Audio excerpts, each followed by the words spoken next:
Wednesday morning, 8 o'clock on this May 6th. Thank you for joining us on ARC Rochester. I'm Abby Friedman. And I'm Dan Schrack. We've got a lot to get to this morning, but first we want to have a look at some of the news you need to know. Stephanie Joseph is live in our newsroom. She's taking a look at some of our headlines this morning. Steph?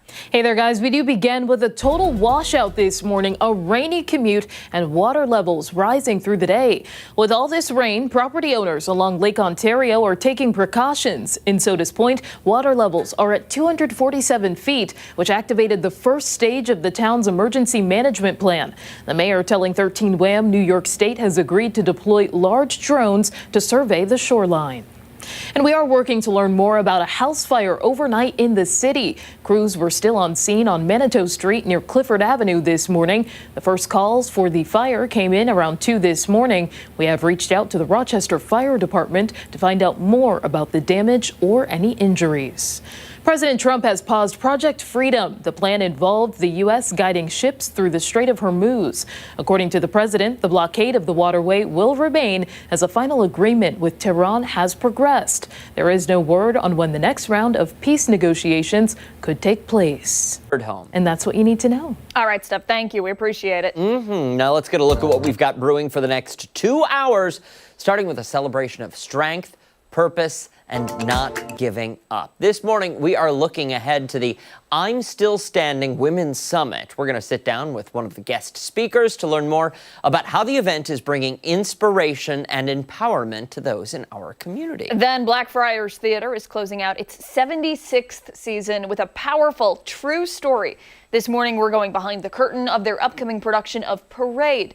We'll learn more about the show and how they're bringing this emotional, Tony-winning story to life on stage. And later, we're getting ready for a parade that's short on height, but big in personality, people. The Rochester Dachshund Parade returns this weekend. We're getting a closer look at the beloved tradition and what you can expect, including costumes. Love the costumes, the music, and plenty of wieners taking over Washington Square Park. All right, before all of that, we'll get a check of our forecast on this Wednesday morning. We've been calling it Washout Wednesday, at least for the first half of the day. Meteorologist Mark McLean tracking when some sunshine may return, if ever. Mark? Yeah. We had a dachshund, too. We used to have to shovel out the yard in the wintertime for her. She only had like this much clearance, so I don't know. We'll get back to no leg room. There's none, right? She was a sweetie. But some showers out there this morning and what's a washout to start off, definitely for our Wednesday. Low clouds, and at times those low clouds have actually been kind of close to the building tops in downtown Rochester. But this is our new low for the day, down to 43. The visibility at 7 miles. If this was a perfect scenario, that would be about 10 miles at the airport. Now, the back edge of that rain is visible. It's off to the west of Rochester now, just west of Buffalo. But at this point, this is an everybody story. Even some pockets of moderate rain into the Finger Lakes. So you see those yellows and oranges there into parts of Ontario County. Hey, the nice part is this steadiest rain is going to move out by lunchtime today. And, we'll keep mist and drizzle on the forecast, even the small chance of a shower towards this evening. But a lot of the afternoon and evening will be dry for us. Overnight, a little bit of clearing, and that'll let the temperature drop back to the upper 30s. We'll get a little sunshine tomorrow morning. And I think there's, by the afternoon, just the smallest chance of a pop-up shower for Thursday. So the planning forecast will have numbers reaching only the upper 40s. We'll see when we get those numbers back in the 60s coming up. Disappointing. Yeah, would really love some. You could add wildly I'd really love in some front of 70s. that statement. Say again? I said you could add wildly in front of that statement. Very true. Wildly. Very true. Thank you, sir. Yeah. All right, let's go off the top. We'll start with some of the things that have piqued our interest this morning. I will begin today. What's the first rule of Fight Club? Don't talk about Fight Club. You don't talk about Fight Club. Apparently for a teacher in Arkansas, that was her motto for her classroom. Thankfully, though, a student did not accept that rule and came forward. This phrase, ringleader of a makeshift child fight club, was actually used by members of law enforcement. So I am not just making that up. Let's talk about this case against Mary Tracy Morrison. Morrison, the owner and director of the Delta Institute for the Developing Brain and the Engage program, pleaded guilty this week to 1 count of permitting child abuse and 4 counts of contributing to the delinquency of a juvenile. She was arrested last year after a mother told the sheriff's office her son was mentally and physically abused at the school. Other employees were also arrested for their alleged roles. A search warrant was executed at the school, and here's what the sheriff's office found. video of a child sitting in the middle of the floor surrounded by other children. 18 other students were told to put their hands on the child in the middle and then began hitting the child, some with unknown objects. Other students kicked and choked the victim, while Morrison verbally berated them. The video also reveals her high-fiving the students at the end of it. Morrison told the victim to apologize to the other students for what? We don't know. All in all, the beatings lasted about 30 minutes. I've seen some comments on social media saying kids will be kids and fights happened all the time in school. It seems like maybe those folks didn't actually read the article, because this is much more than just kids fighting out by the flagpole after school. Adults were encouraging this violence and cheering them on in the process. This so-called ringleader admitted to it. Morrison is prohibited from working with kids in any professional capacity going forward once she's released, and she's been ordered to surrender her occupational therapy license. Morrison told the kids not to talk about what happened after this incident. Thankfully, that 13-year-old victim came forward instead of listening to those instructions. And we've heard it from doctors and advocates against child abuse before. It is never okay for adults to tell children to keep secrets. That right there should be a red flag if your child tells you they're being encouraged to keep something quiet. Just like a really disappointing and shocking story. Yeah, listen, if you believe in hell, I think there's a special place for people like that. It is very scary to think that you're like trusting your children with somebody and then just to say, yeah, that happened. I'll plead guilty. Yeah. And I mean, it's where does this idea come from? What makes you think that this would be acceptable in any situation, school or not? Like you really have to have some serious mental illness if you think it's okay to pit students against one another in a classroom, like you're playing Duck, Duck, Goose. No. No. Legit. Special place in hell for people like that. They don't deserve much. Honestly, food and water, bread and water, I'll pay for it. Keep her there for life. What a waste of space. You can't do that to kids. You can't do that to kids. Sorry, I didn't mean to get you. No, that one. Well, I mean, it's because it's just like gross. Yeah. You're an educator. You're the person that those kids are told, if there's ever an issue at home, you go and you talk to that safe adult. Trusted adult. Exactly. Safe adult. Yeah. And that relationship is non-existent. Yeah. And, you think about the impact it has on the other kids involved, the 18 other children. What lesson did they learn from that? Well, what lesson did they learn from it? And the pain and regret and whatever they carry home with them from that classroom because of that incident is all on her, and it's downright shameful. Sure. Is what it is. Mm-hmm. Downright shameful. Sorry. No, it's all good. I didn't mean to take over there. No, you're good. Go ahead.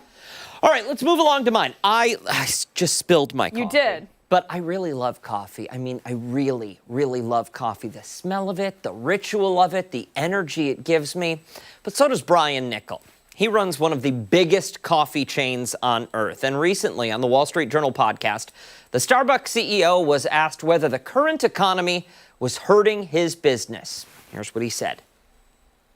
In some cases, a $9 experience does feel like you're splurging. And then what that means is we have to make it worthwhile, right?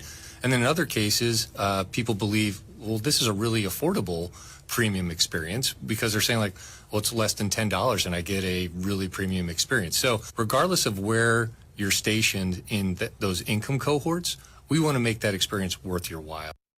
An experience worth your while. Mr. Nickel, sir, buddy, there's nothing premium about walking into a Starbucks, paying $9 for a cup of coffee, being asked to tip underpaid employees, and then sitting at a sticky table to choke down some burnt brew. Oh my. Everything about that experience is premium, except the experience. And just because something is under $10 does not mean people can afford it. According to ZipRecruiter, the average full-time Starbucks barista makes $31,000 a year. In most American cities in 2026, that's not enough to live on. And the person handing you that drink in the morning, they're doing that math every single day. And while employees are looking under couch cushions for change, Nickel made more than $95 million last year. He's also not worried about the price of gas like you and me, because 3 times a week he fuels up the corporate jet and flies from his Southern California home to the Seattle headquarters, because he chose to live in Southern California and run a company 1,000 miles away in Seattle. The baristas didn't get that choice. And when they tried to have a say in their working conditions, a federal labor judge found Starbucks engaged in a scorched earth campaign and pattern of misconduct against workers trying to organize. More than 1,100 unfair labor practice charges. More than 550 localizations tried to unionize. But 4 years into this process, not one of them is working under a ratified contract. Mr. Nickel, you can call it anything you want, but people are not dumb. $9 for a cup of coffee does not make a premium experience. It's called corporate greed, and you, Mr. Nickel, are out of touch if you don't see that. But with a $95 million salary, how in touch with reality can one be? It is, it's really shocking. $9 for a cup of coffee. And Yeah. Times are tough, right? Yep. I can't imagine ever being in a financial spot where I can justify that, No. Especially because so many people make coffee at home. Well, So many people yeah, go ahead. No. You mentioned making coffee at home. I looked. The average cup of coffee at home, depending on the brand you buy at the grocery store, costs anywhere from 16 cents a cup to $1.50 a cup. I'd pay $1.50 all day for a cup of coffee. That's okay. But when you're charging people $9 for coffee, Yeah. no. Yeah. And truly, what about that? Have you been to Starbucks lately? Yeah, I have. But really, I only will go if I have gift cards. Sure. You know what I mean? Yeah, absolutely. But what about that experience? Or do you experience anything there that seems it's of a premium level or premium quality? Not particularly, but I don't blame the people working. No, You not know, at all. I- It's I not their really- fault. No. It's management. It's corporations. Yeah. They're the ones, pulling the triggers and pushing the buttons. Yeah. Again, It's another disappointing thing. yeah, you've been big on the frustrating I don't know stories why. What is it? we got to find something a little more upbeat. I think it's just because you and I are in a bad spot. Maybe. But listen, this will brighten up our day. We've got happened there? a little kitty reporter with a little microphone In your pocket? in my pocket. Where did you get Difficult to see. Ashley has quite the cat collection on her desk. that? Okay. And she was disappointed that I wasn't going to have the horse in my pocket again today, because she took the horse home and it's hanging on her kitchen window or something. Oh. So she said, put the cat in your pocket. Excellent. And it's very cute. Well, there There he is. There he is. There he is. Okay. All right, he's going to calm me down. You stick around. We've got a lot more to come here on ARC Rochester, including when we come back, we're checking in with Chris Lopez, who is shopping for a sweet gift ahead of Mother's Day. And don't forget, you can watch us on the go. Join us. We're streaming on the 13 Wham YouTube channel and on foxrochester.com. We'll be right back.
Mic check, 1, 2, 3. Mic check.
8:16 this morning, Mother's Day just around the corner, my friends, this Sunday. And if there's one gift that almost never misses, well, it's chocolate. Flowers wilt, cards get tucked away or thrown away, but chocolate, that tends to disappear pretty quickly. But it also lasts forever. Yeah. At the same time. Yeah. We're lucky to have some truly top-notch chocolatiers right here in our own backyard. One of them even prides itself on ethically sourcing its chocolate. Chris Lopez is live at Laughing Gull Chocolates, getting a closer look at how they put it all together. Chris? Hey, what's up, guys? So I'm really excited for this segment right here. We have all different kinds of chocolate laid out on the table. I'm here with Lindsay, founder here at Laughing Gull Chocolates. I am in particular excited to try this. It does not look like a chocolate, but what is it for those that are looking at that and they're like, that's not chocolate? No, that's not chocolate. That is the raw ingredient of chocolate. So that is a cacao bean. It's the seed of this pod, and you can eat that. Okay. So before you eat it, you're going to winnow it. So you're going to crack it. So grab the bean. You're going to crack it open. Oh, okay. And then remove the shell. So that very, very thin shell, does it make a nice crack? You get it? Yeah, there you go. It'll. Oh, okay. Those are the I thought nibs. I just damaged it. No, Okay. that's what you want. And so go ahead and eat one of the little broken nibs. Okay.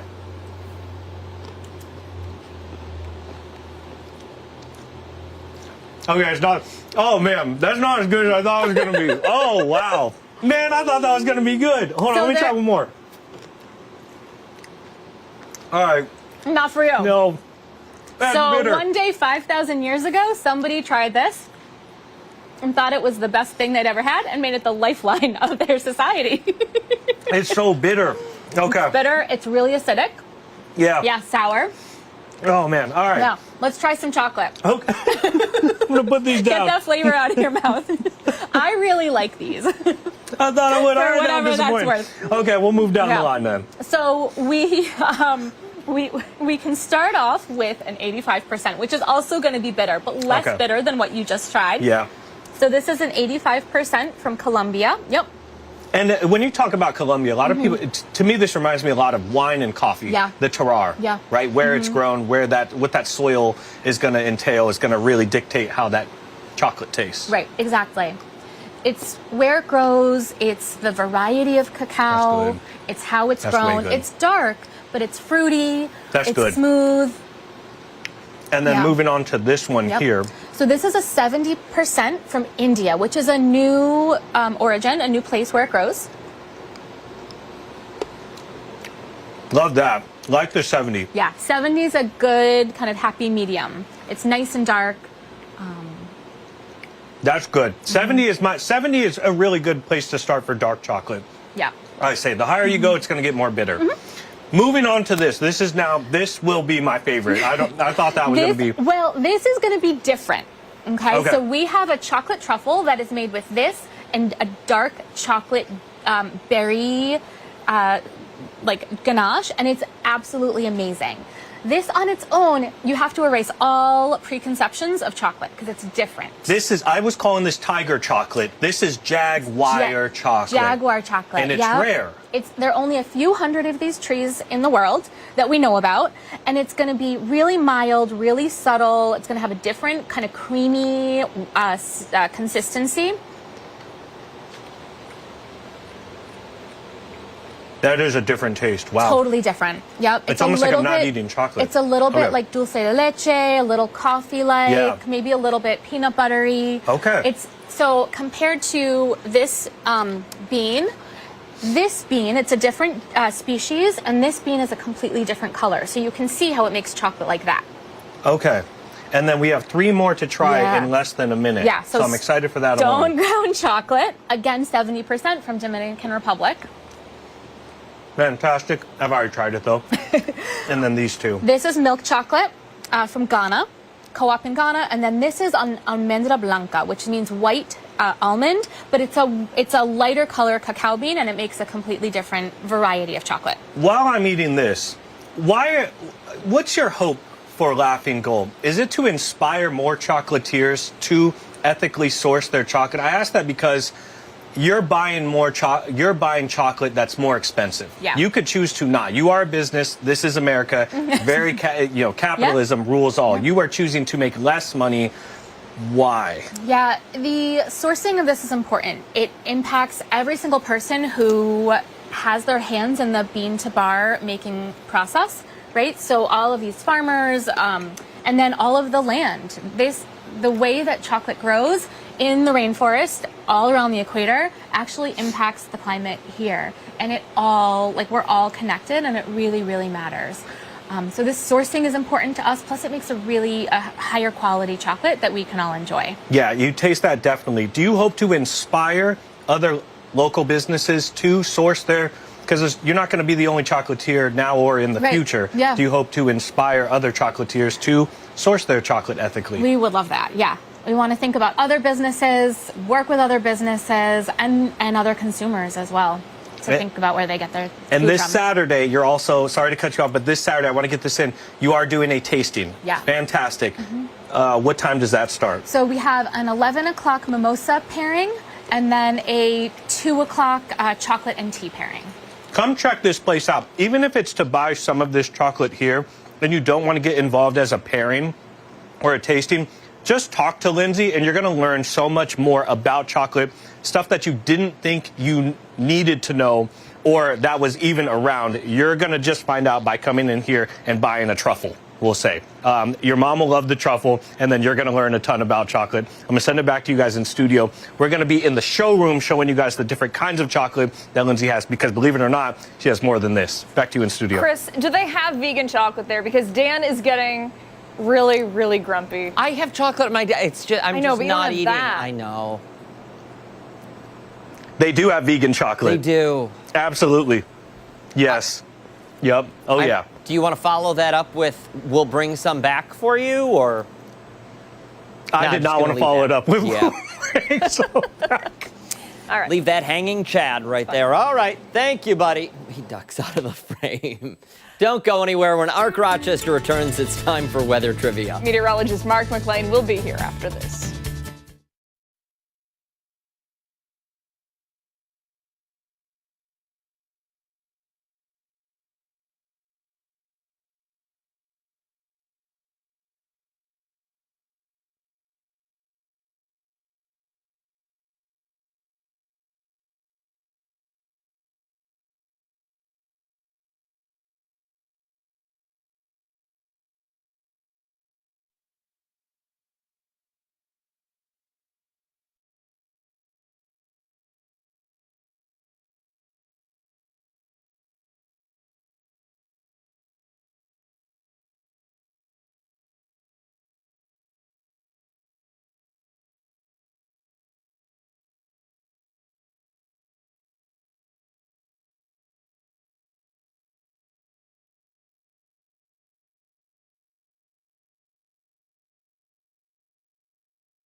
All right, welcome back. Meteorologist Mark McLean joining us now. We're talking about the rainy start to the day, and we also have weather trivia. Not absolutely inspiring, right? It's tough. But, if you're trying to go to sleep like last night, it makes it easier to sleep a little bit, right?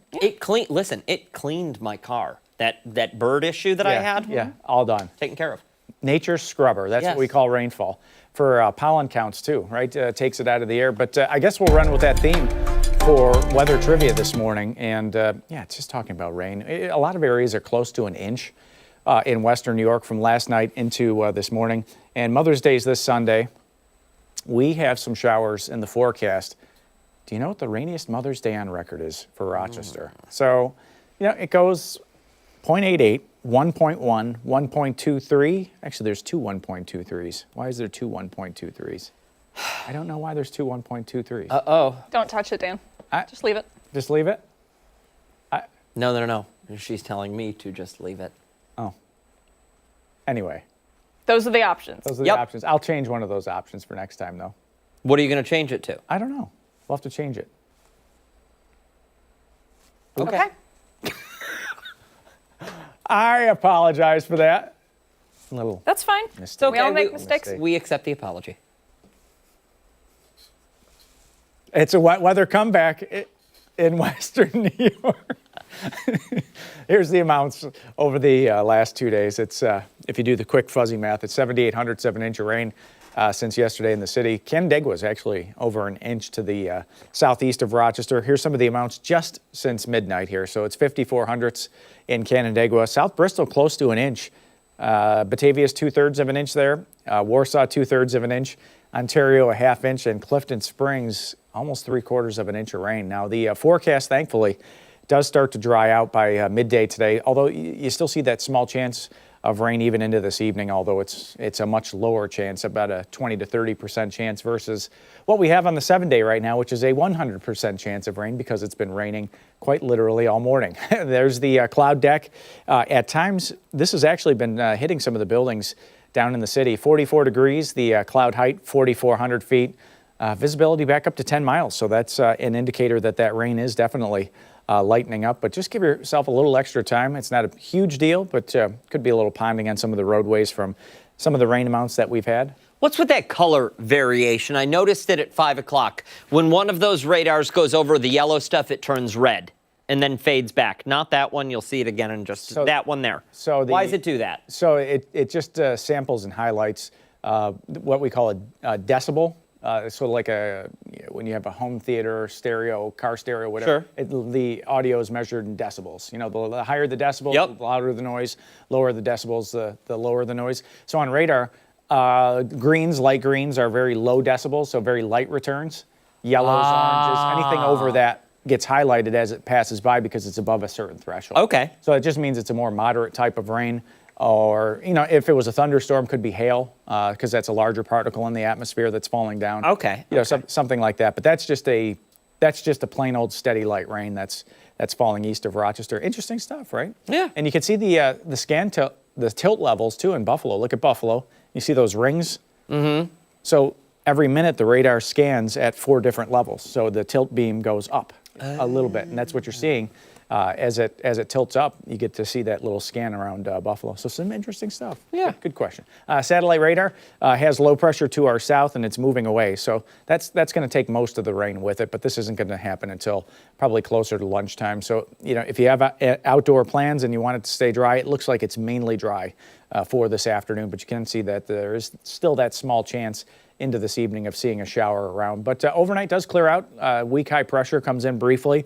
And then for Thursday, it looks like it, again, stays mainly dry, some morning sunshine, and then we get back to some afternoon clouds and even the small chance of a brief sprinkle there for Thursday. Additional rain is really not a concern at this point. Earlier this morning on Good Day Rochester, some of these amounts were still over a half inch when this map was up, but now it's a 1/4 inch or less for all areas and less than that west of Rochester. But 40s, it's damp and gray. The forecast overnight tonight is going to drop back into the upper 30s. Clouds early, some clearing late, and Lilac Fest and the forecast for Mom into this weekend showing temps in the 50s and low 60s.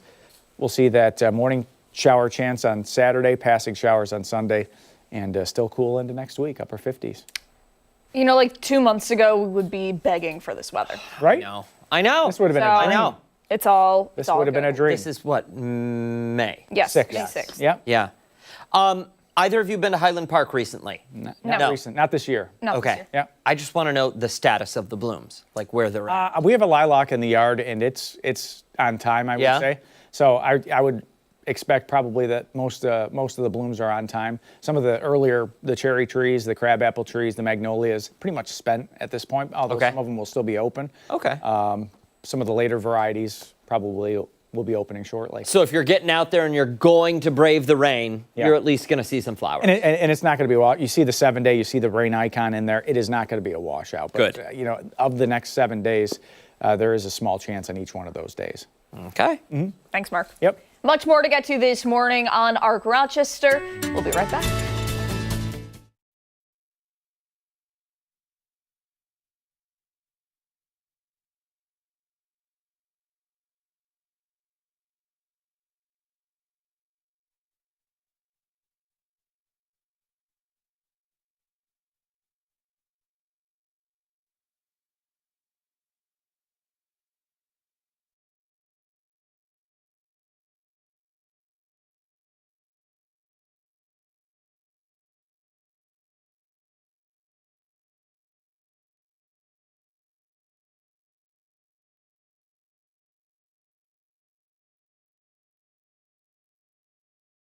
Who's that?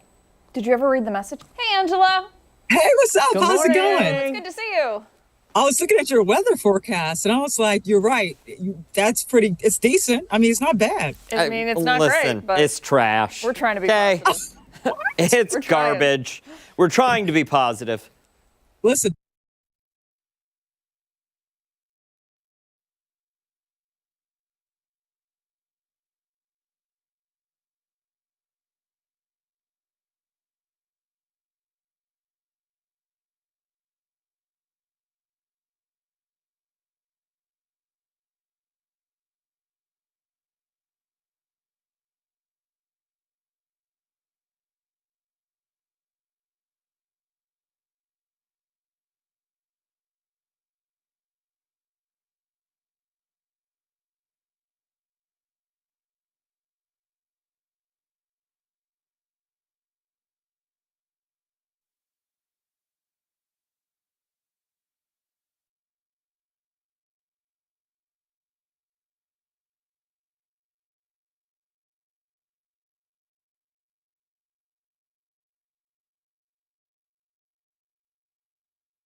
Good Wednesday morning. Thanks so much for sticking with us here on Arc Rochester.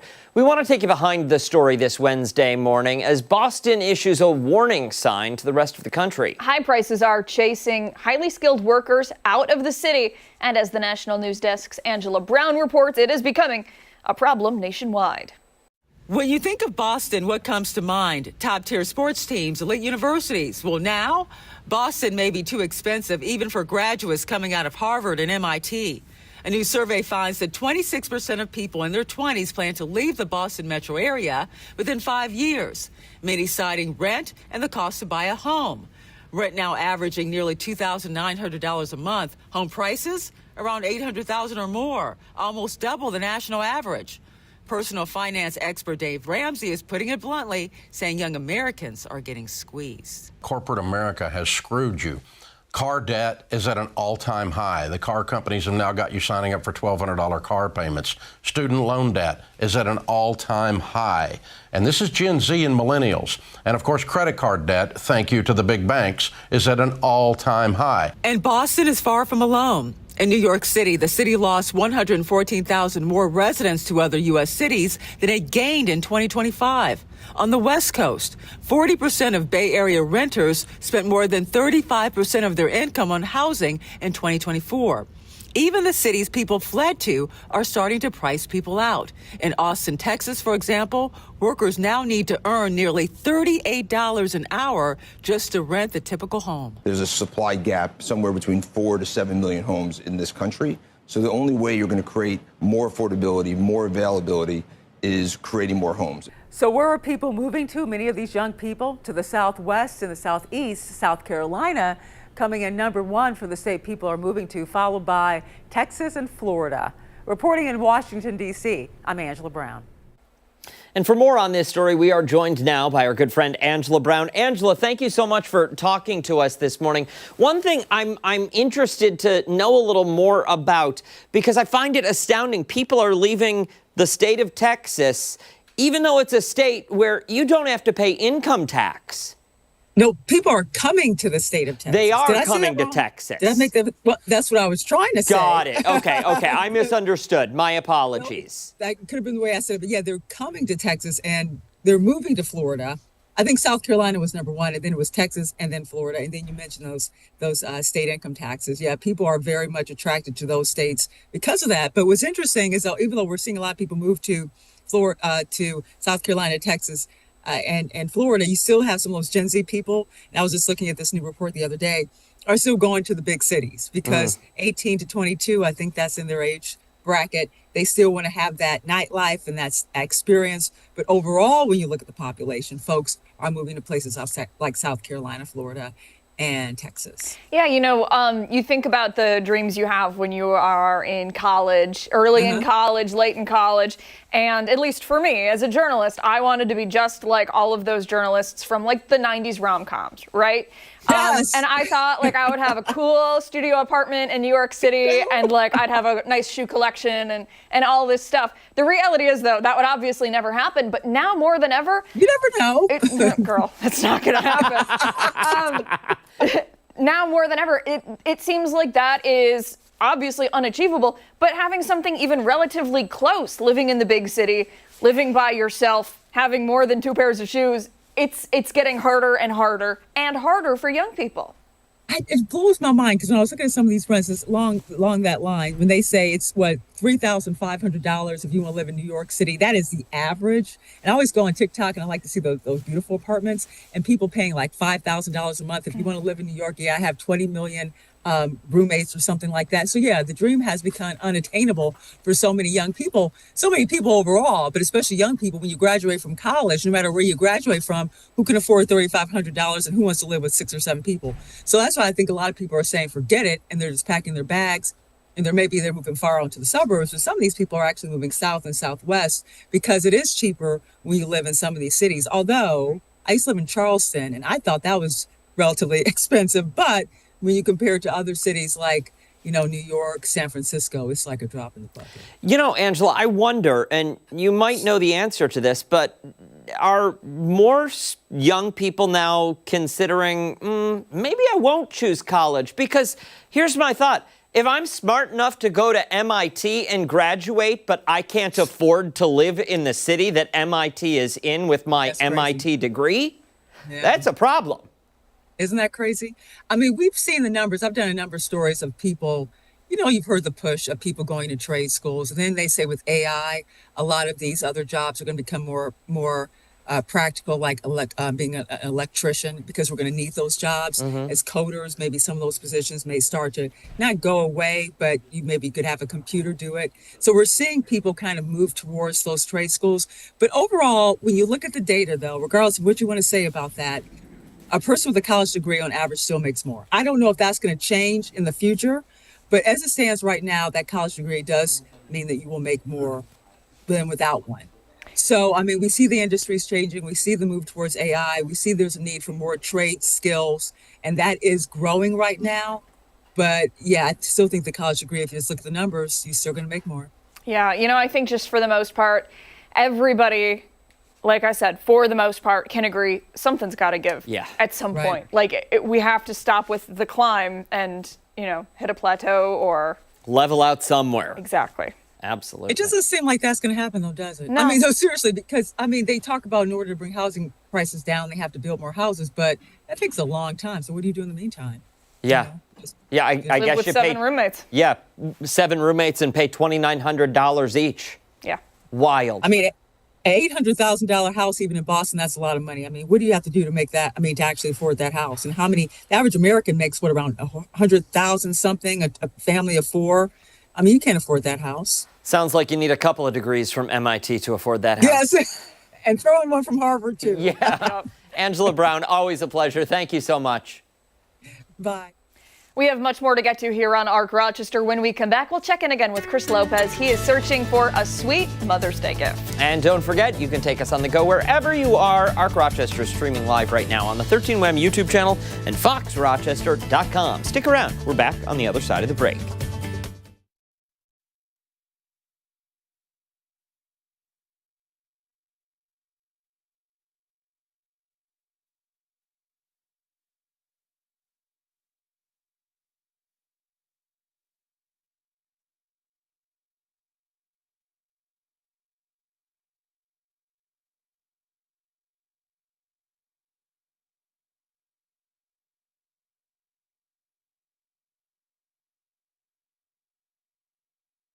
In the actual bean itself, and trying to do it that way. Yeah. And the reporter pressed him like, is there none? Like zero?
A quick reminder, Mother's Day is Sunday, and if you're still looking for a gift idea, you can't go wrong with chocolate, right? It's simple, it's classic, and let's be honest, it rarely gets regifted. Yeah, I don't know anyone that has ever regifted chocolate. No. That's a sin.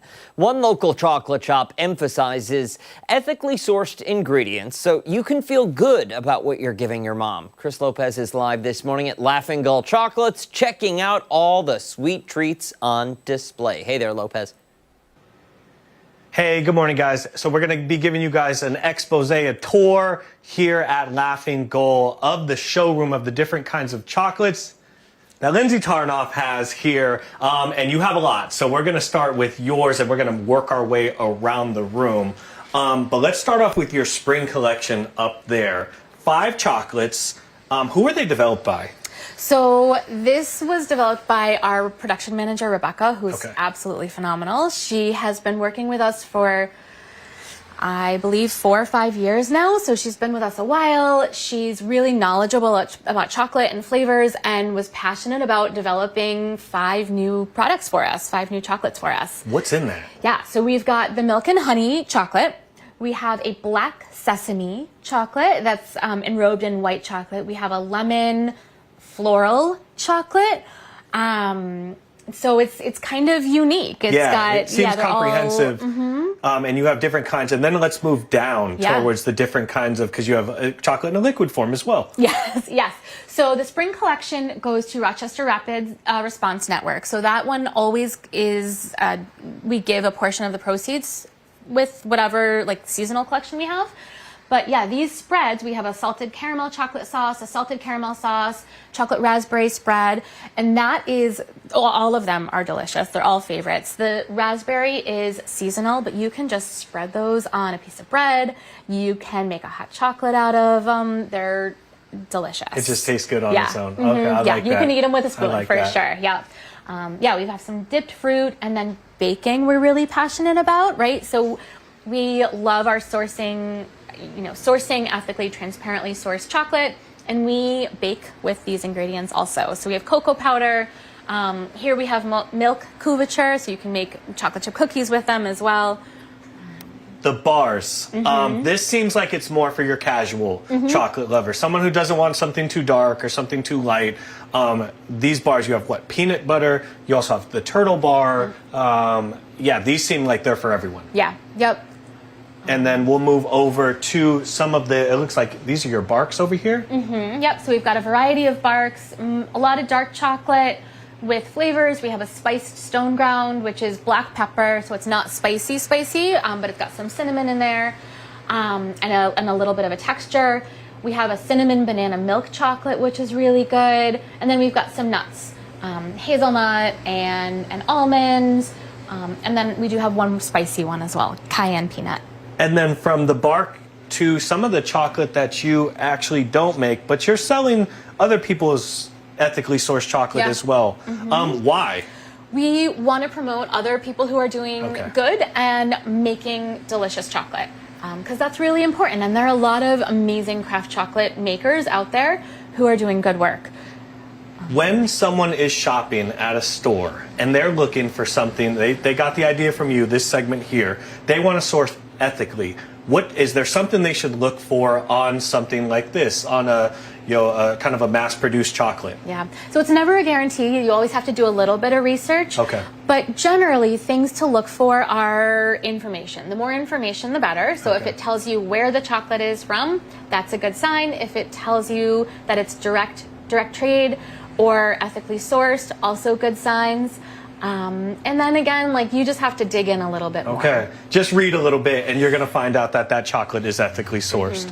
And you have a tasting on Saturday. Yep, we have two pairings, a mimosa and chocolate pairing and a tea and chocolate pairing. And if someone wants to get any of these here, when can they come and check you out? We are open today, Thursday, and Friday, 9:30 to 6, and Saturday, 9 to 5. There we go. Come check out Laughing Gull Chocolates. Just go talk to Lindsay. If you just want to learn about, just talk to her, and that's all you're going to need. You're going to be sold on anything in here just by finding out what she does and how she makes her chocolate. I'm going to send it back to you guys in studio for now. I have to shop for my mom because I got to get it from here at Rochester to Arizona by Sunday. So back to you guys in studio Chris, for you're now. out of time, dude. Yeah, that's not going to happen. What about shopping for your Overnight. work parents? Are we his work parents? I don't know. I don't have wanna any be work his- parents. I don't know what you're talking about. I don't want to be his work. I don't have any work parents. Okay. They're real what parents. are we? Just his Friends, coworkers? I guess. You're We're my not his co-workers, friends. He doesn't want to ever hang out with us. anchors on the morning show that I happen to work with. Remember that time Chris stood me up? We Wow. were supposed to hang out and he just didn't show up. I to the do restaurant. remember that. It was really You mean. sat there by yourself Sure at that did. table for 2 hours. Ashley said rap. All right. When ARC Rochester returns, we are looking ahead to an upcoming summit. It's uplifting women in our community. We'll tell you more on the other side of the break.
Hi, thank you. Great to My see all you. team. Thank you. How are you, Dan Schrack? Yeah. Nice Hey, to meet nice you. to meet you. Okay, have a seat. Okay. You guys look so springy. Why, thank you. Yes, listen, Mother's Day is right around the corner. Yes, It and the sure is. boots. Mother's Day. Oh my gosh, I love the cowboy boots. Can you Thank both you. do us So a fun. favor? Just say your first and last name so we can get a mic check on you. Tamisha Beckford. Lauren Coe. Excellent. It sounds good? Okay. Perfect. All right.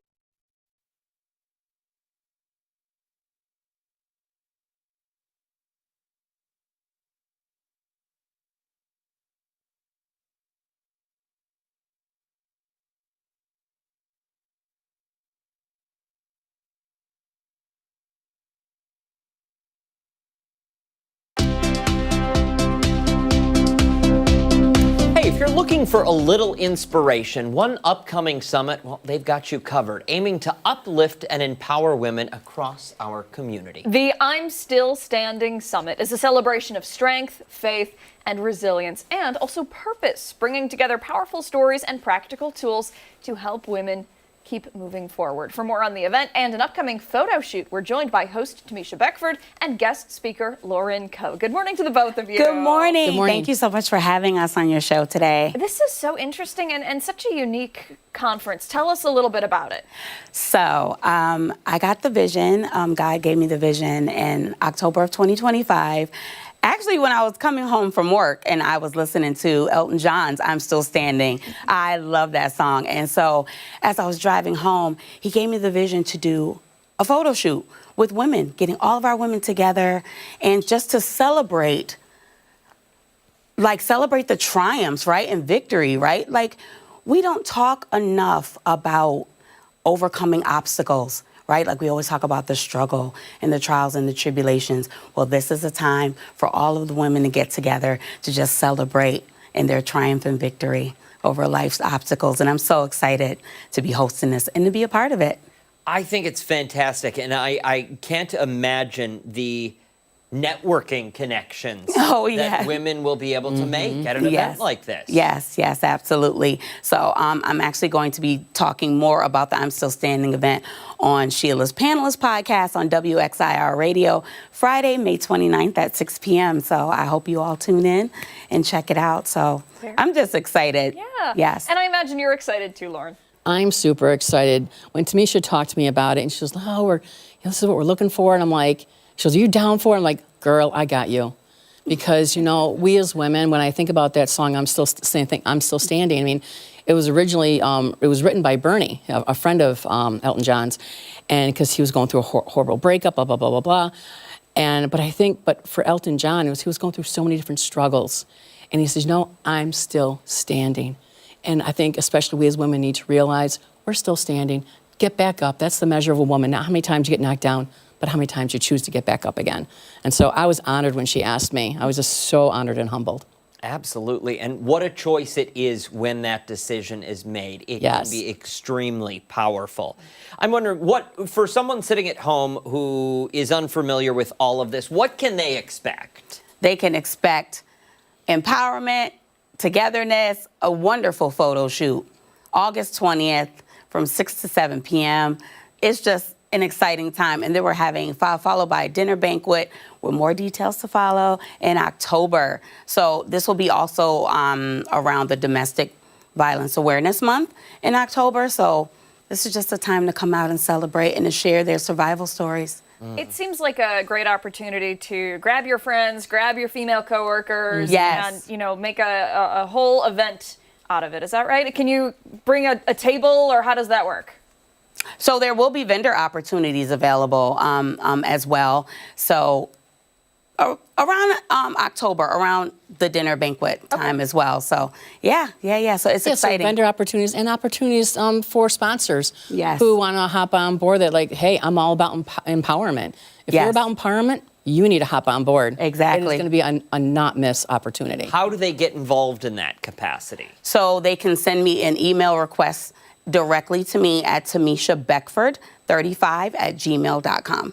Wonderful. Yes, indeed. I'm sure there are people wondering if they need to get tickets or anything like that. Is this an event like that? Yes, indeed. So then we'll be having tickets displayed soon on Eventbrite.com. Very good. Yes, indeed. Perfect. Thank you both so much for coming in. Thank you so much for having us. Sounds like it's going to be a fantastic event, and the photos are going to look great. Yes. Can't wait. Can't wait. Thank you. Time right now, 8:56. We have much more to get to this morning on Art Rochester. Stick around. We're back on the other side of the break.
Greetings.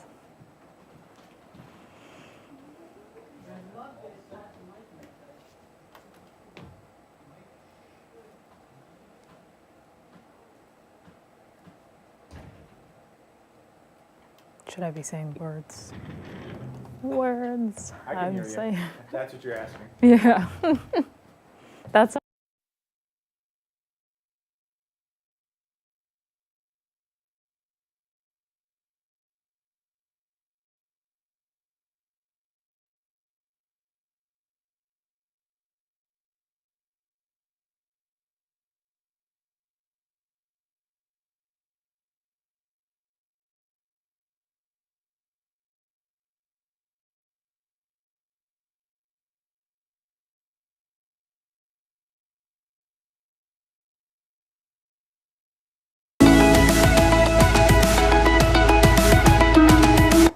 In today's Political Pulse, the Siena Research Institute is out with new numbers about Governor Hochul's approval and favorability, how she's faring among voters ahead of her bid for re-election in November. I speak to a pollster from Siena about the findings. That's all coming up in our 9 o'clock hour. Ark Rochester returns after this.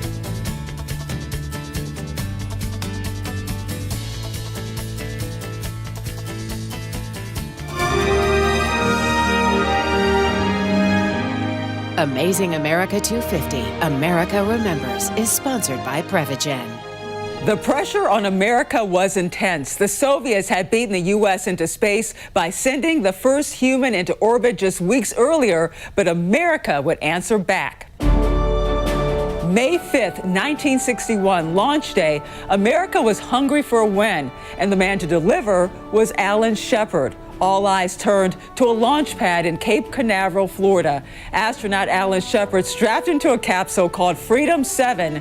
Nearly 45 million people waited for liftoff, watching on live TV, including President Kennedy at the White House. After more than 2 hours of delays, the rocket engine ignited at 9:34 a.m. Eastern. The flight lasted only 15 minutes. Shepard didn't orbit the Earth. He went straight up and came straight back down, but he proved America could get there. Shepard returned a national hero, marking a turning point in the space race. That 15 minutes paving the way for Neil Armstrong and one giant leap for mankind roughly 8 years later. Now more than 6 decades later, America's aiming for the moon once again. For America Remembers, I'm Angela Brown, the National News Desk. Amazing America 250, America Remembers, was sponsored by Prevagen.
9 o'clock on this Wednesday morning, May 6th. Thank you for sticking with us on Arc Rochester. I'm Abby Fridman. And I'm Dan Schrack. That's meteorologist Mark McLean back with us once again. You have got the answer to weather trivia with hopefully some fixed answers. I did fix it. Okay. Yep. Muddy Paws forecast and full forecast. Yeah, and it is going to be a muddy paw today, right? I mean, anyone with a pup, you let him out today, and it's towel time for sure. Yep. I mean, you got to have it ready to go. It's been a soaker. But weather trivia today did update this, one of the answers. Before it was posted? I reposted it on Facebook. So Got it. Should be okay. Oh, it is not on that 7-day. What's going on here today? Oh, boy. Hit play. Oh, there it is. All right. Chris is telling me that it's a 7-day forecast, and clearly it is a 7-day forecast. So, there's Here we go. I don't know. The vibe is off today. Sorry, folks. Mother's Day and rain.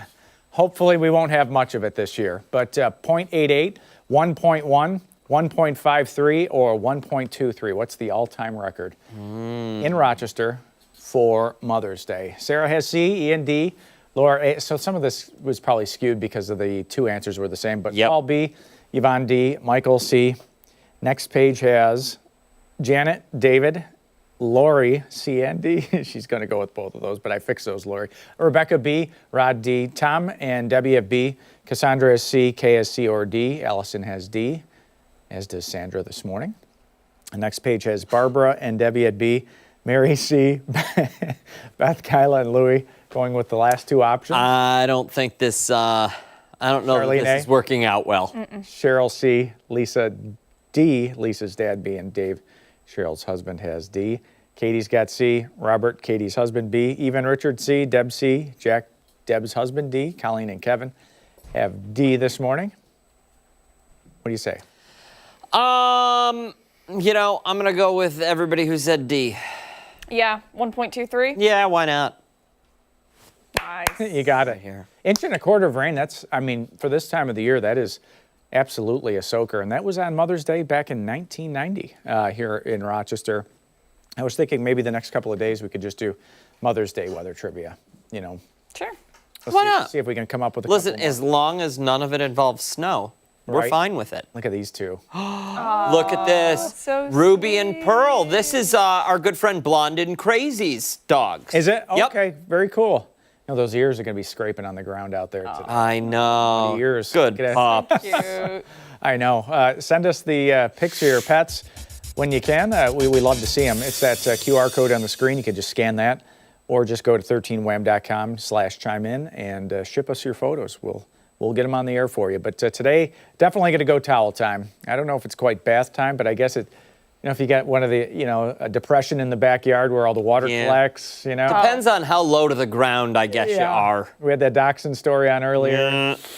You know, tomorrow looks mainly dry. Of all the days in the next 7 days, I think tomorrow is probably the best bet at seeing quote-unquote dry weather. But some wet paws Friday, Saturday, Sunday, and it's been a wet weather comeback. Check this out. This is the 2-day rain total now, up to 0.8 of an inch. And this is, of course, after 0.6 of an inch to an inch last Wednesday. So it seems like it's been a weekly thing now where we're getting rain amounts close to an inch. And obviously, that runs back to the big lake up to our north. Look at Canandaigua, over an inch of rain. Buffalo today, over an inch of rain. Jamestown, over an inch of rain. So that's, you know, that's way too much. Even Dansville there, over an inch.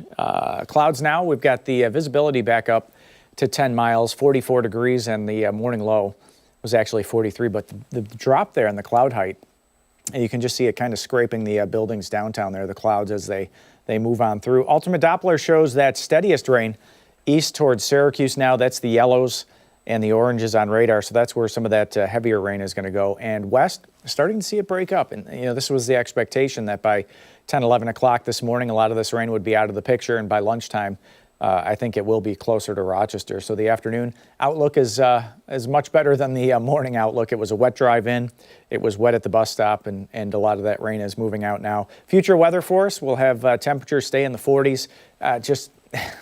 That's more like at the end of March, right? End of March, early April, when you look at some of those numbers. But again, like you said last time, 2 months ago, this would have been a dream, right? Cloudy sky, the showers start to move out. We get a little clearing overnight, and that's going to drop us back into the upper 30s. Some morning sunshine tomorrow And then by the afternoon, just the slightest chance of a pop-up shower. Those little green spots that you see on the screen, a lot of what the computer data that we have is looking at right there is sunshine heating the ground and pop-up clouds, convective clouds, the patchy clouds that you can make shapes out of. And it sometimes misdiagnoses those as, quote, widespread showers. I think it's going to be very isolated in nature for Thursday. So, and definitely not the same experience that we had out there today. Less than 1/10 of an inch or a few hundredths of an inch, and that's going to be about it for the city. We'll see the numbers stay below that normal high of 66. Can you believe it's back to 66? The sunrise back in the 5 o'clock hour, 5:59 in the morning. And the 7-day forecast for us has mainly dry weather for Thursday, brief showers for Friday. Weekend weather right now for Saturday and Sunday back to the low 60s. Morning showers on Saturday, some passing showers on Sunday. Still cool next week with temps in the 50s. I think we'll end the week next week back in the 60s to near 70, but there's no sign of any widespread above normal warmth back in the forecast as we move through time. Okay. I hope it gets better, because what we're getting now is kind of unacceptable. Steady dose of spring showers. Yeah. Yeah. Everything will be very lush and green. You know what I've noticed? You guys probably have too. But when we pull up those traffic cameras, it just one morning, it changed. Yeah, it does. And there is foliage out there now. If we got 2 or 3 days in the 70s to near 80, it would just be like a boom. Yeah? I mean, all the trees would just pop right Then now. what are you waiting for? I know. Well, it's on order. It's on back order. Yeah. You know, when you get on the web page and it says still loading and it's got the little clock thing. Yeah, the little wheel of death spinning. Yeah. Ashley, can we get our countdown? Hit the refresh button. Yo, look at that. 45 days. We haven't looked at this in a Be here while. before you know it. Yes. 45 days. Which means that the days will still get longer for the next 45 days. So, how do you kick off the summer season? What do you do to celebrate the I guess like some start? grilling, right? Ooh, That's fun. I like it. Yeah, like a barbecue. Okay. Little fire pit, maybe. Yeah. Okay. Yeah, that'd be We fun. should do a fire pit. Ooh. Right next to the garden? And get a grill on the other side. Get a, what are those things called? A picnic table? You think the sales department is listening right now? I hope so. You know what we need? We need some of those Adirondacks chairs from the 80K guys. Maybe. I don't know. Just a thought. Just a thought. Thank you, McLean. Yeah. We have much more to get to here on our Rochester. When we come back, we're going behind the curtain of Blackfriars Theatre's upcoming show. And don't forget, you can take us on the go wherever you are. Arc Rochester is streaming live right now on the 13WAM YouTube channel and foxrochester.com. We're back after this.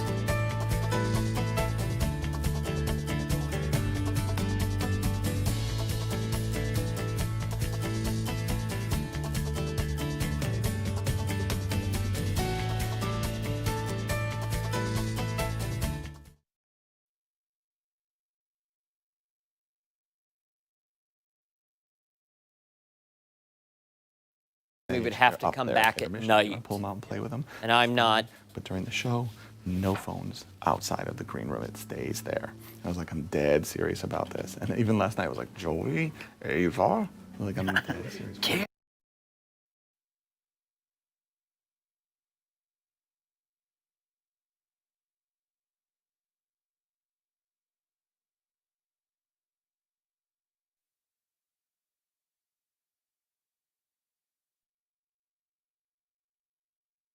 Hi, how are you? How you doing? I'm Danny. Dan, so nice much to hi, meet you. Abby. Nice to meet you.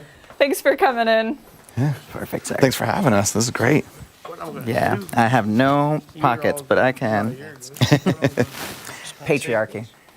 That's what happens with a romper.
9:13 this Wednesday morning. Local theater groups are wrapping up their seasons, and the Blackfriars is ending theirs with the production of the Tony Award-winning musical Parade. The show shines a light on the 1913 trial of a Jewish factory manager and the accusations against him. For more on the show and when you can see it, take the stage. We're joined by director Danny Hoskins and choreographer Hector Manuel. Good morning to the both of you. Good morning.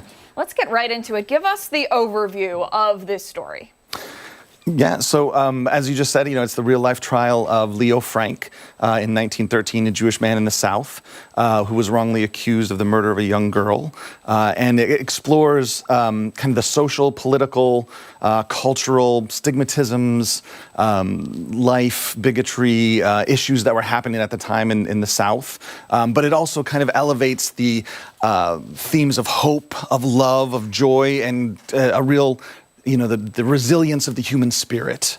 All sides of that story, though, seem like you could, set that tale down anywhere in a timeline, even in 2026. Exactly. Yeah, and that's why I think, excuse me, I think that's why it's important to still be producing that and telling that story.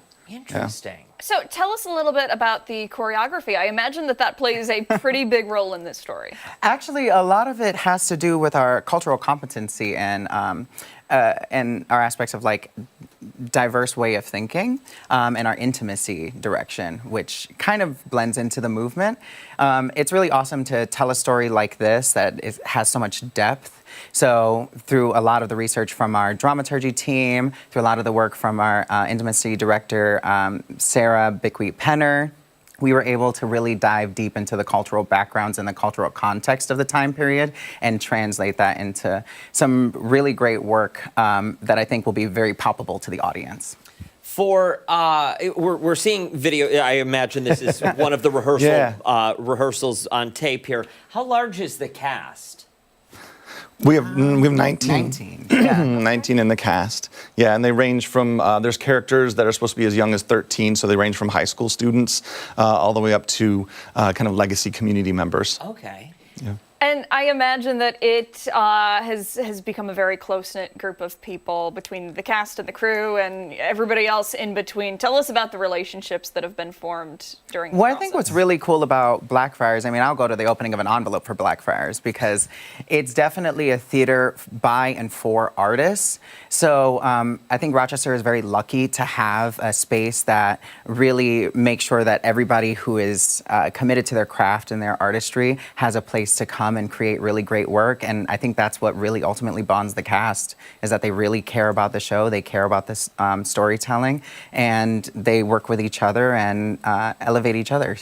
And I imagine the audience can see that and feel that when they're watching the performance on stage. What can an audience member expect to walk away feeling? I think a myriad of things. Yeah. It's a powerhouse story. It's a really affecting, emotionally meaningful story, and so I think it's hopefully it'll have them walk away with conversation. Exactly what we were just talking about. About what's happening today and how it's cyclical. These issues that come up in society, that come up between human beings, that come up in cultures and religion. It's cyclical, unfortunately. So hopefully they'll walk away being able to have conversations about that, and maybe even find some tools from this story to know how to navigate it and manage it in a more positive, hopeful way to make change. I think, part of theater, part of the importance of theater is to challenge us in our beliefs and what we see day to day and ask us to think about it and how we can change our ways for the better. Mm-hmm. This is a heavy topic to talk about. Is it a show for, a certain age range? Would you advise maybe kids under the age of whatever, maybe stay home? I would say probably upper middle school to high school because they're kind of starting to dive into that content anyway in their history education. So I think there is a big educational aspect of this show that is pretty unique to it. So, but supervised probably with a lot of supervised conversations. Yes. Because there's a lot of introspection that it will be elicited throughout the piece. Sure. So. Yeah. Okay, let's get down to brass tacks. We're running low on time. For somebody sitting at home on the couch this morning saying to themselves, okay, got to go see Parade. Yeah. How do they get tickets? When is it? And I imagine at Blackfriars? Yeah, Blackfriars Theatre, Main Street, blackfriars.org. You can go on and get tickets. Call the box office, 454-1260. And we open May 8th, and we run through May 24th with a possible extension into the next weekend, but May 8th through the 24th. So make it happen, folks. Yeah. Nice. Wonderful. Thank you both so much for coming in today. Break a leg. Yeah. We'll Thank post you. all the show information for you over on our website, Fox Rochester and 13wham.com. 9:18 this morning. Don't go far. When Arc Rochester returns, Stephanie Joseph is back. She's breaking down some of our top political headlines. The political pulse is coming up next.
It's time for a political pulse check here on Arc Rochester. Governor Kathy Hochul is seeing a decline in approval and favorability ratings. That's according to new data from the Siena Research Institute. Hochul's favorability sits at 41%, her lowest rating since last June. Her job approval is also the lowest it has been since April 2025, with 48% of respondents saying they approve of the job she's doing as governor. But these numbers don't seem to be a reflection of her re-election campaign against Republican Nassau County Executive Bruce Blakeman. More registered voters from the survey say they would vote for Hochul. And to help break down these latest findings, plus much more, I'm joined by Siena pollster Stephen Greenberg. Good morning to you, sir. Good morning. Great to be with you. So there's a lot to get into here, and the entire poll had looked at so much more than just this governor's race. But that is where I want to start, specifically when it comes to favorability. We'll see if we can pull up a graphic here breaking down some of those numbers. We had seen that was lower overall, as I had just mentioned, but we do know that overall favorability, 41%, unfavorable, 46%, and upstate, that number is actually a bit higher compared to other regions split between the suburbs in New York City. I found that was very interesting, given that Governor Hochul is from Western New York and really pushed that as part of her campaign. Was that surprising to you? No, we've seen that throughout. We have to remember that among the three regions of New York City, the downstate suburbs, and then all of upstate is the area that it tends to be most Republican. So even though there are actually more enrolled Democrats in upstate New York than there are Republicans, upstate tends to be the more Republican area of the state. So the fact that she's not doing as well in upstate as she is doing downstate doesn't surprise me. And also, we want to look at job approval as well, seeing that that number is lower, the lowest it's been since April 2025. What do you think is behind that? Well, it's really hard to know exactly what has caused this because Governor Hochul's favorability and job approval ratings have, for the last year or two, been in this band where it really doesn't move a whole lot one way or the other. But we've also seen in the past where during budget deliberations, particularly when there's a late budget as there is again this year, governors, whether it's Governor Hochul or previously Governor Cuomo or Governor Pataki, they tend to do badly with voters during the budget season, during the legislative session.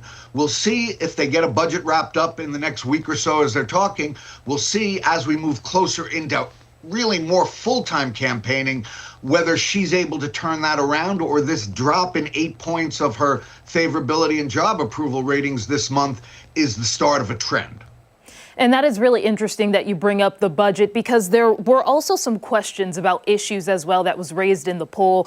We do have that graphic here if we can pull that up as well. There seem to be obvious divisions between parties. So Republicans siding with where you would think they would line up with when it comes to the wrong direction for a lot of these. But then there's also when it comes to addressing the cost of living, that is a huge issue. And we know that Governor Hochul had campaigned talking about President Trump specifically when it came to this issue, but a lot of people, and it didn't matter if you were a Democrat or Republican, had said that things were headed in the wrong direction. Why do you think that, at least along party lines, this seemed to be something both could agree on? Yeah, I mean, I think what we're seeing right now, both at the state level and at the national level, is the issue of affordability. Call it inflation, call it the cost of living, call it the economy, call it what you will, but people are feeling the squeeze. So they don't think the state is headed in the right direction as they go past their gas station and seeing go up by a dime almost every day these days. They don't feel it in the grocery store. And so we saw that at the state level where 2/3 of New Yorkers thought the state was headed in the wrong direction. When we asked voters at the national level, how do you think the country is doing in making prices more affordable?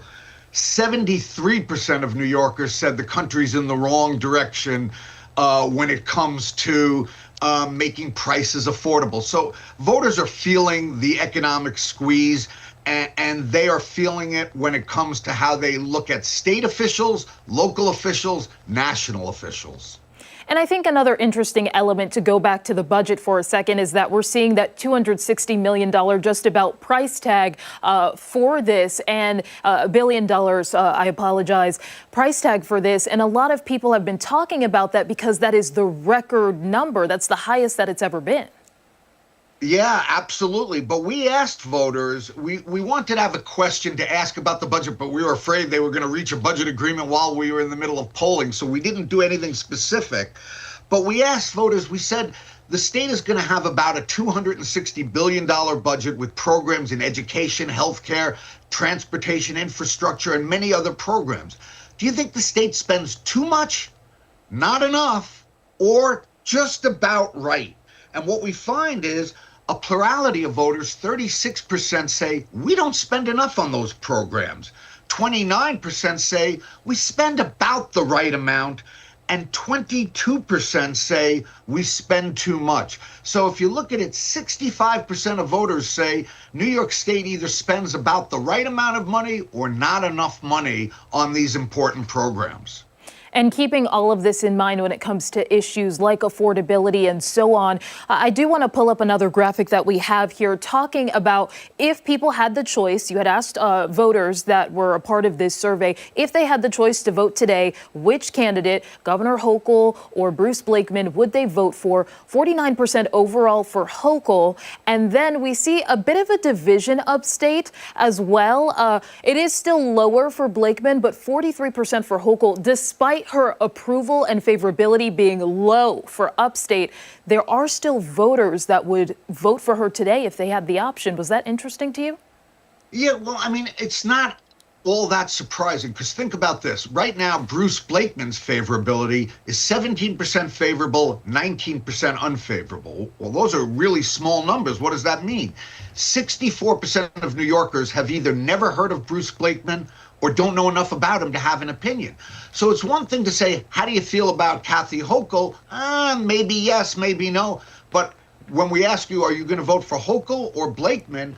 So many voters have never heard of Blakeman, don't know who Bruce Blakeman is, and they say they're going to vote for Hochul.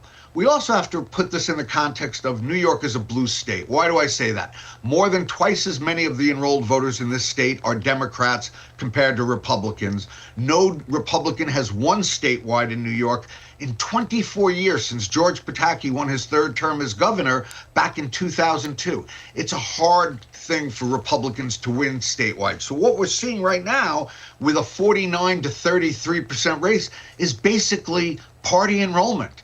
Democrats are voting for Democrats, Republicans are voting for Republicans, and independents are sort of split, leaning a little bit in Blakeman's favor, but very close.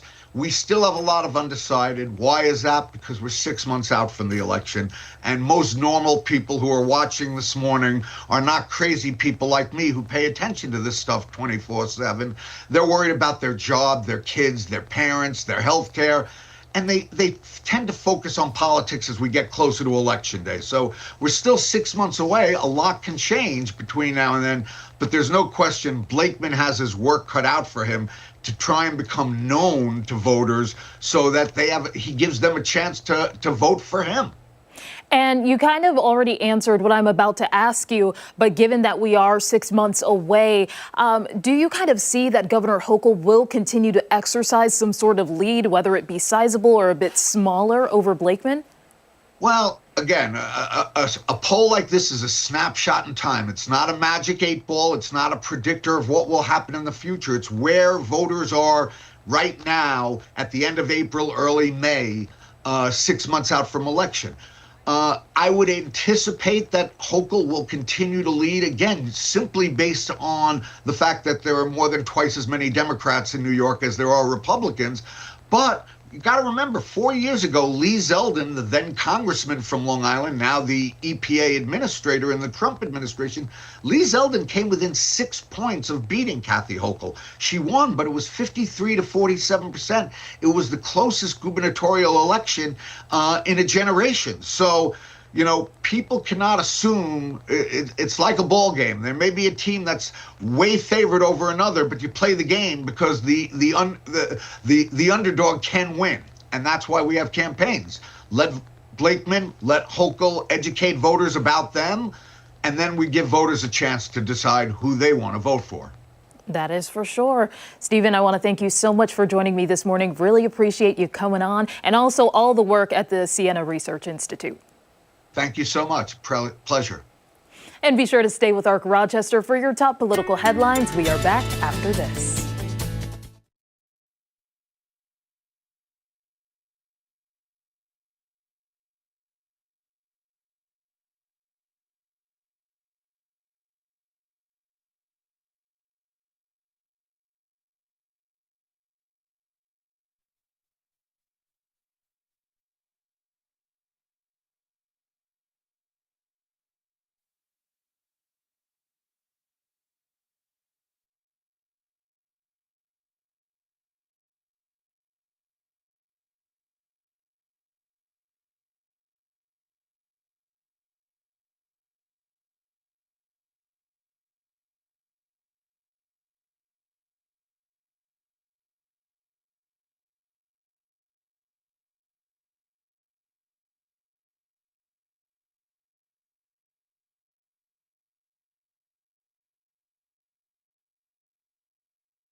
Good Wednesday morning. Thanks so much for staying with us here on Arc Rochester. Do you know what time it is? I sure do. It's tool time. Do you remember that? Does everybody know what time it is? It's tool time. And now here's your host, Tim the Toolman Taylor. No. You don't? I met Heidi. Nope. You met Heidi? Okay. It's time for Spatchcock Funk. All right. This morning they're showing us how to make a delicious Swedish dish. Take a look.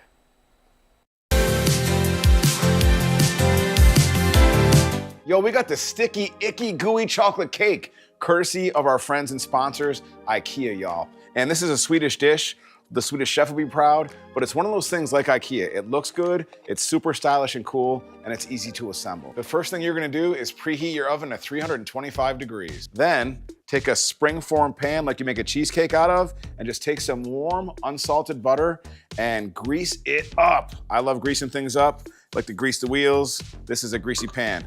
Then, unsweetened cocoa powder, and I'm gonna lightly dust it around the place. Take a good mixing bowl. We use metal in this situation. We're gonna mix our dry ingredients first. We have 3/4 cup of light brown sugar, 1/2 cup of unsweetened cocoa powder, 1/4 cup of white granulated sugar, and then 1/2 teaspoon of table salt. I'm gonna mix this up evenly until it all looks like the same color. The thing is like this, like when you get a cool product from IKEA, you see in the store, like they have instructions that often are just pictures, easy to follow. This is easy to follow. Next, we have 10 tablespoons of unsalted butter. We're gonna mix that in there and make sure we get as much of the butter in there as we can because I want butter in everything. And then just go through, keep stirring it up. It's gonna look darker and darker. The darker we get, the better it's gonna be. The spatulas I like because on the side, you can push down and get as much of the goodness back in there. And then you have spatulas that sometimes aren't great because it wasn't bought at IKEA, but you know how we do.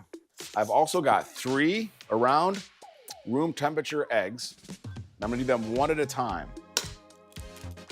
1 teaspoon of vanilla extract, and then mix that in evenly too. All right, now, this is something that's important to remember when you're cooking at home. Some people will bake and buy a sifter. If you bake a lot, you should buy a sifter. They're not that expensive. They have them at IKEA and they're really great. If you don't bake a lot, a sifter can just be a simple fine mesh strainer. So I'm gonna take some flour and I'm just gonna smack it up a little bit, a little spanking on the side. So instead of mixing this part and stirring it, you're gonna fold it. So when you fold it, you just take it and literally like you're folding a piece of paper. Next, 1/4 cup of almond flour and a whole mess of semi-sweet dark chocolate chips. And then fold those over too. We got it perfectly mixed up here. Got our springform pan back. And we are going to lovingly just get it in there. And I like to move it around a little bit as I'm pouring it in, and we're just gonna take our spatula and flatten it out. But use it and get as much of this as you can. All right, so we're gonna spread it around evenly. Then it goes into the oven for 25 minutes to 30 minutes. Really, you wanna look at it and make sure the edges look good and shake it, and it might be a little jiggly in the center, like a lot of things. That's totally okay. So after that, we let it rest on the counter in the pan for a ½ hour. All right, we've got this beautiful Baukaka sticky, icky, gooey cake. Got our springform. I am going to slice out a nice piece with the gooey part of the cake all set up. I'm gonna save this Pac-Man for later. I don't know how you say that in Swedish, but we wanna respect IKEA and their brand, so we're gonna use their colors here. We've got this beautiful chocolate template. We're gonna take some powdered confectioner's sugar and just sprinkle that over the top. Also gonna take some lemon zest, and I'm gonna zest that over a little bit. We also visited our friends at the Central New York Welcome Center on the 2nd floor at Destin USA and got ourselves some maple syrup. We wanted to make it blue though for the color, so we took a bunch, about a pint of fresh blueberries, food processed them, and then put the maple syrup and that into a pan and heated it for like 10 minutes. Then we added in some French sugar, and then we basically strained it and let it sit, and that's how we get this beautiful blue color. Let's see how we did here, but I'm liking our chances. Just like when you go to IKEA, the problem is, I like your chances you're gonna get something really good there. The problem is you're gonna walk out with more than one thing because everything is awesome. If you like chocolate cake, get this cake. And go to IKEA, Best in the USA. Sponsoring us, they're awesome. Check it out.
Are you? Archie's not a fan of the rain. Oh, I don't blame you, Archie. I understand.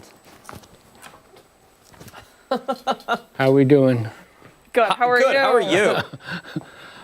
Well, Thank you for coming.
Perfect. Welcome back. Paws will be on parade this weekend with the 24th annual Dachshund Parade in Washington Square Park. People are excited. The event brings dogs from all across the region to strut their stuff, all for a great cause. Here to talk more about it is the co-chair of the parade committee, Alan Frost, and his pup, Archie. Good morning to you both. Thank you so much for coming in. good morning. Thanks for having us. Absolutely. We appreciate it. And good morning to you, Archie. Awesome. Good morning kisses. That's morning kisses. Very nice. Very nice. Thank you for braving the rain. We appreciate it. And we understand Archie is not a huge fan of the weather we're experiencing. No, and I'm here's what we're saying about Saturday. Okay. And that is the parade is on, rain or shine. Okay. And we hope for shine. We certainly do. And I understand that some dachshunds don't like the rain. And you asked, before, does he have a raincoat? Yes, he has a raincoat. If you have your dachshund has a raincoat, and you've got an umbrella, you're pretty well set. Yeah. Saturday morning should be fine one way or the other. That makes sense. 24th annual for this parade. Yes. How long have you been a co-chair? Oh, co-chair, that's probably been about 8 years now. Okay. All right. So tell us how it has evolved over the years. Gotten bigger, maybe? Oh, gosh, it's gotten bigger, yeah. And I think a lot of that is social media. We had a web page, and, nobody goes to a web page anymore.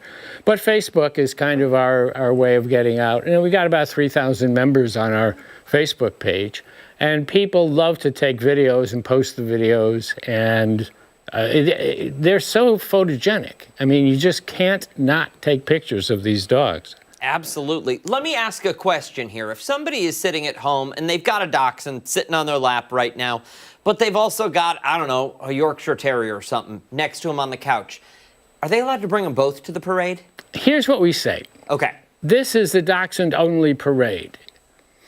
We would prefer that you bring your dachshund and leave your Yorkie home. But what we had people do, which you know, we have people to secure this for us, is we try to keep the large dogs segregated, keep them off to the side so that the dachshunds don't feel like they have to yell at them, because they really don't like looking up at Dobermans. That's fair. But the Yorkies probably will get along, and that won't be too bad. But again, dachshunds only, and only adult dachshunds, no puppies. Because puppies haven't had all their shots, and so stuff can generate, and we wouldn't want them to get sick. Sure. Oh, for sure. Yeah. Absolutely. We were just looking at video from previous years. Costumes, outfits all over the place. Is that strongly encouraged? Is it required? Not required, it's strongly encouraged. And the other thing that we encourage is a $1 donation per dog for Dachshund. That helps us put our parade on every year. Look, some of these costumes, these are fantastic. People really go all out. Last year we had 2 inflatable dachshunds, people in inflatable dachshund costumes. Now you don't have to do that. Just come and have a good time. And bring your dog. And bring your dog. And if it's, you know, the day before Mother's Day, bring your mother. Do dog owners have to register? No register. No registration. We used to have registration. Just show up. What we do ask you to do is we have a merchandise table at the in the middle of the park, and we have an information table there. And so we want you to come by there and see our merchandise. And we have vendors, and you see their merchandise too. But at the information table, we'll give you a schedule of events and the lyrics to the Dachshund song, which we're going to sing, because we sing it every year. And can you tell us what the Dachshund song is? Well, it's called the Dachshund Song. It was written by the guys who initiated the Dachshund Parade in Washington Square Park in New York. And that's been going on for at least 30 years, maybe 40. And I'm not going to sing it to you. All right, that's fine. We understand. We'll wait, I suppose. Yes. For somebody who wants to go to the parade, they want to bring their dachshund. When is it and where is it? Washington Square Park? Washington Square Park, downtown Rochester, right in front of Jiva. And somebody asked about parking. There's a couple of parking garages on either side of the park. And it's 10 a.m. on Saturday till noon on Saturday. And people also ask, when does the actual parading occur? Well, we leave that to the end. We have fun for an hour and 45 minutes, and for the last half hour, 15 minutes, we do the actual parading around the sidewalk. Everything's safe. And last year, we filled up that sidewalk around Washington Square. So many Really dogs. impressive. Yep. It's continued to grow, and we wish you much success this year. Thank you so much. Wish for sunshine. Yes. Thank Very you. good. Thank you. When Arc Rochester returns, we're taking a look at some of the stories that have people talking on this Wednesday morning. We're back right after this.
9:49, it's time to talk trends, and we are going to start with a startup tech company's new product. Okay, so the company Sabi announced they're working on a device that will be able to read your mind. Okay, the device is a beanie hat that's lined with 100,000 EEG sensors, which read electrical signals from your brain and turn that usable data for an AI model. The AI model has already been trained with hundreds of thousands of hours of data from 100 volunteers. According to the company, the device is meant to transcribe thoughts into digital text at a rate of 30 words per minute. The company claims more training is needed, given that thought and speech patterns vary between person to person. Yeah, definitely more than 30 words. Yeah, absolutely. So there is no set release date at this time. However, the company says it will be available at some point this year. Many people online are comparing this product to Neuralink, calling it a non-invasive new hope for the future. No thanks. This would get me in a lot of trouble. Absolutely. A world of trouble. Listen, I don't control my thoughts. Nobody controls their thoughts. No. It's your brain. It thinks some weird things, and I don't need people knowing that. What are you thinking about over there? Huh? What are you thinking about? I can't say.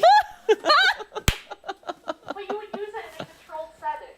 Would I, though? So, yeah, it's not designed for like an everyday sort of use where like it's like sending your thoughts to your phone at all times. Well, But now, what is the controlled? When is the application? It's more of like if you're writing something or your job is maybe doing research and you're writing a research article and then you just want to think it out while you're doing something and you don't have to write.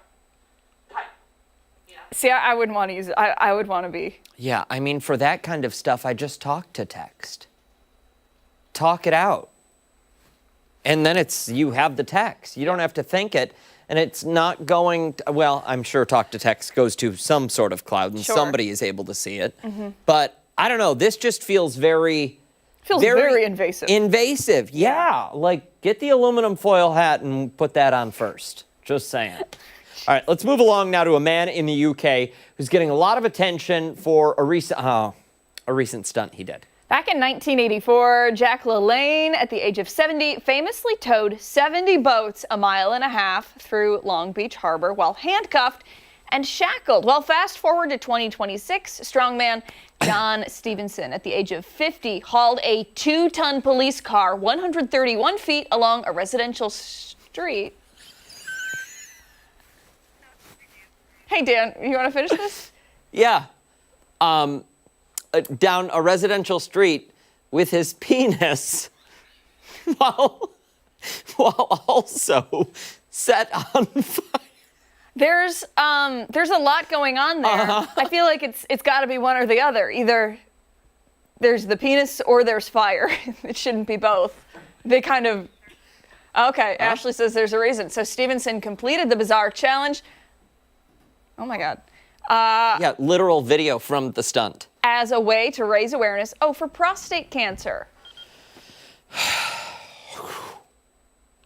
Ouch. Look at that talent, folks. Ouch. I imagine it would feel great. Residents watched as the man attached a tow rope to his penis and then doused himself in lighter fluid. He previously made headlines. Look at Stephanie. Poor Stephanie is up there. Her hands are covering her head. It's okay. This is wild. Okay, so he previously pulled a car using his testicles and pulled a car while his head was on fire. Okay, so we've switched it up a little bit. Yeah. Stevenson then decided to combine the two together, giving himself a real challenge. Okay. So he said he'd done the research and no one in the world had ever made such an attempt before. Can you believe that? I can believe it. I feel bad for this poor guy who's like the assistant here. Like, not the job. No. After completing the feat, he admitted it hurt quite a bit, but went on to say everything was still intact. Well, thank goodness for that. How far was it? 131 feet? I don't remember. I know we said it. I have zero recollection. I can't get past the... How does it attach? Yeah. Do you know what I mean? Yeah, Ashley. Because If you looked at the photos, it's like a sock. It's like a tow rope attached to a sock that covers. Yes. See? Right there. Okay. That's it. But I what? can't tell you the logistics. Oh, but that's. you can make conclusions. I'm so glad I don't have one of those beanies on, right? Yeah. Can you imagine the thoughts it would be reading right now?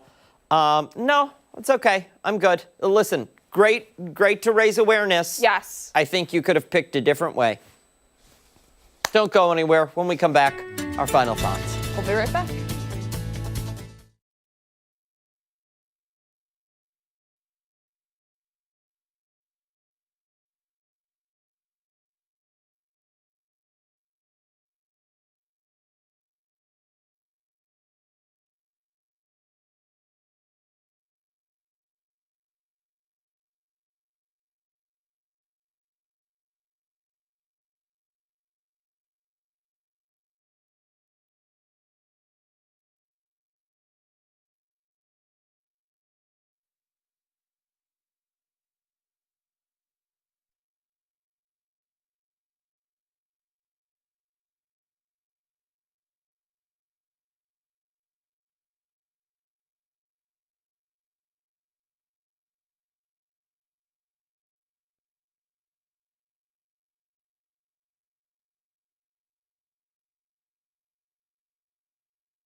Well.